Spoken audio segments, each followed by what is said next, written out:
Mga kabayan, ikinagulat ng lahat ang balita na pumanaw na si former Deputy Security Officer ng Bucor at isa sa mga akusado di umano sa pagpatay sa broadcaster na si Percy Lapid na si Ricardo Zulueta. Ayon sa ulat, pumanaw ito dahil sa heart failure. Sa ulat, isinugod sa ospital si Zulueta bandang alas 10 ng gabi kahapon, March 15, 2024. Ngunit idineklara na itong patay bandang alas 11 ng gabi. Agad na dinala ang kanyang mga labi sa Holy Life Funeral Services sa Barangay New San Jose, Dinalupihan, Bataan, ngunit kalaunay inilipat din sa Barangay Maybiga, Hermosa, Bataan. Dahil dito, duda naman ang ilan sa ating mga kababayan sa biglaang pagpanaw ni Zulueta. Ayon kay Jojo de Guzman, kaduda-duda ang mga nangyari kay Zulueta lalo't may patong ito sa ulo na 1,000,000 piso mula kay SOJ Boyeng Rimulya. Ang ipapasok nila dito may posibilidad kasi kaduda-duda ka question o merong death certificate pero questionably wala man lang documentation, wala man lang footage na dinala on the way papuntang ospital, wala man lang footage or balita si Rimulya na eto natuntun na namin si Zulueta. Ang balita na lang natin patay na. So may posibilidad na ganun ang gawin dito, baka nga may tinurok dito sa taong ito. May tinurok na magti-trigger doon sa kanyang puso. Matatandaan na sinabi ni dating Bucor Chief General Bantag na hindi siya susuko sa batas dahil alam na niya ang mangyayari sa kanya na ipapaligpit din siya sa oras na lumantad at magpakita sa mga otoridad lalo't hindi pa napapatunayan na siya ang mastermind sa Percy Lapid case. Bigyan nila ng patong sa ulo, tapos pag nakita nila, syempre, wanted ka eh. Palalabasin nila na nanlaban itong dalawang ito. Kaya, may rason si Bantag kung bakit hanggang ngayon ay hindi siya nagpapakita. Yan, questionable para sa akin, questionable itong pagkamatay nitong si Zulueta na ito. Ano ang masasabi mo dito, kabayan? Kung ikaw ang tatanungin, totoo kaya na inatake sa puso itong si Ricardo Zulueta o may power play na naganap para hindi na kumanta at tuluyan ng maglaho ang tunay na mastermind sa pamamaslang kay Percy Lapid? Sama-sama nating panuorin ang buong video at pakicomment nyo po ang inyong mga reaksyon at sariling opinyon. Pero bago yan, muli po ako nag-iimbita sa mga hindi pa po nakasubscribe sa ating channel na Kabayan News PH, pakipindot po ang subscribe button at pakiclick na rin ang notification bell para lagi kayong updated sa mga bagong upload natin na legit at napapanahong balita.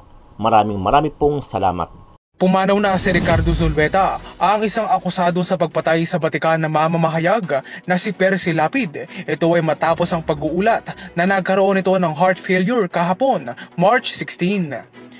Binanggit ni Police Lieutenant Colonel Marcelino Tolaza, ang Chief of Police ng Bayan ng Dinalupihan, na nakatanggap sila ng impormasyon na isinugod si Zulueta sa Bataan Peninsula Medical Center dakong alas 10 ng gabi matapos ang panirikip ng kanyang dibdib. Kasalukuyan na ngayong nakalagak ang labi ni Zulueta sa Barangay Mabiga sa Hermosa, Bataan.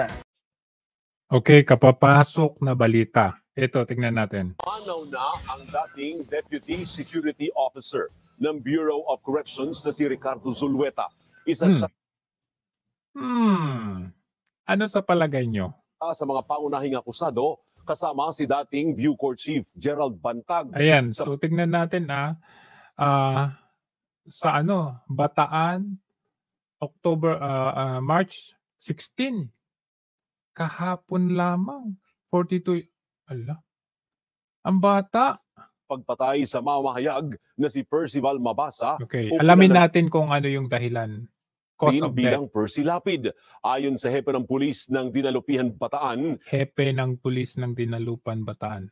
Na si Police Lieutenant Colonel Marcelino Teloza, nakatanggap sila ng impormasyon itong Biyernes. Nakatanggap sila ng impormasyon. Na dinala si Zulueta sa Bataan Peninsula. Sinong nagdala? Sa Medical Center bandang alas 10 ng gabi dahil sa pananakit ng dibdib. Pananakit ng dibdib. Sino nagdala? Yun yung question. Pananakit ng dibdib. Pangatlo, pinakita ba sa atin yung death certificate? Pinakita ba yung mismo? Kasi controversial din na tao to. Yung pagdala, bakit hindi nabalita kagabi, 10:00 o yung pagdadala, bakit ngayon? Alam mo yun? Kalaunan, Ito idineklara ayan, meron pala, certificate of death, ayan, ng tingnan mga natin. doktor na pumanaw na siya. Okay. Sa death Cerebrovascular disease, intracranial hemorrhage. Questionable. Okay. Walang video man lang. March 15. 15 yan eh. certificate na nakuha ng ABS-CBN March 15, 2024. Married. Asan yung asawa niya? News, namatay si Zulueta dahil sa cerebrovascular disease, intracranial hemorrhage. Okay. Hanggang dun lang. Ngayon, balikan natin. Hindi ba't 1 year ago na balita rin na di umano ay patay na daw itong si Zulueta? Balikan natin tong balita. Ito 1 year ago to Justice hinggil sa balitang posibleng patay o pinatay na si Jail Officer Ricardo Zulueta. 1 year ago, posibleng patay o pinatay na. Premeditated eh. Kumbaga, checking or testing the water. Itong si Remulla 1 year ago. Kung ano yung reaction ng taong bayan pag sinabing patay na or pinatay na. Premeditated eh. Itinuturing isa sa mga mastermind. Posibleng patay o pinatay na si Jail Officer Ricardo Zulueta. Si Zulueta itinuturing isa sa mga mastermind sa pagpatay sa mamamahayag na si Percy Lapid. Ayon kay Justice Secretary Crispin Remulla, may natanggap pa siyang impormasyon noong 1 linggo sa kinaroroonan ni Zulueta. So, may natanggap siyang impormasyon. Ibig sabihin, alam niya kung nasaan siya. So may posibilidad na maaaring alam niya talaga kung saan itong si Zulueta. At siguro inisip nila dahil syempre maraming reaction ng taong bayan nung araw, nung 1 year ago, itong 1 year ago na syempre pag nakita yan, ililigpit yan. Kagaya yung sinabi ni Bantag na delikado ang buhay ni Bantag pag siya'y makita at palalabasin ng laban, di ba? So dahil na sabi ni Bantag yun na ipalalabas na ng laban. So ngayon, dahil nakita nila yung reaksyon ng taong bayan doon, ang ginawa nila dito may posibilidad na ang ginawa nila dito kay Zulueta ay hindi yung nanlaban eh. Kasi naunahan na ni Bantag na pwedeng ganun ang gawin sa kanya. So dito kay Zulueta, so pinalampas mo na hanggang abot ng 6 months to 1 year, paplanuhin kung paano ang gagawin dito kay Zulueta. Dahil sabi ni Remulla, alam niya kung saan. Ito, alam niya kung saan yung may impormasyon at alam niya kung saan. So pwedeng hindi nanlaban, kundi palabasin may sakit. Pag-usapan natin yan. I will not speculate. I have no news, I have no information, and I will not speculate. I had information a week ago on where he was. Alam at least, niya. May nagsabi lang sa sources natin. Alam niya kung nasaan. Ngayon, ang sabi, sakit sa puso, vascular, sabi, di ba? So, gusto kong i-relate yan na may posibilidad na ganun ang gawin nila or ganun ang ginawa nila dito kay Zulueta. Kasi nga, a year ago, sinabi na ni Bantag, nung tinutugis-tugis nila si Bantag, nung pinagbintangan si Bantag, sabi ni Bantag, ang gagawin nila sa akin, ang gagawin nila sa akin huhulihin nila ako, tapos ipapalabas nila na nanlaban ako para may rason sila na barilin ako at patayin. Sabi ni Bantag yun.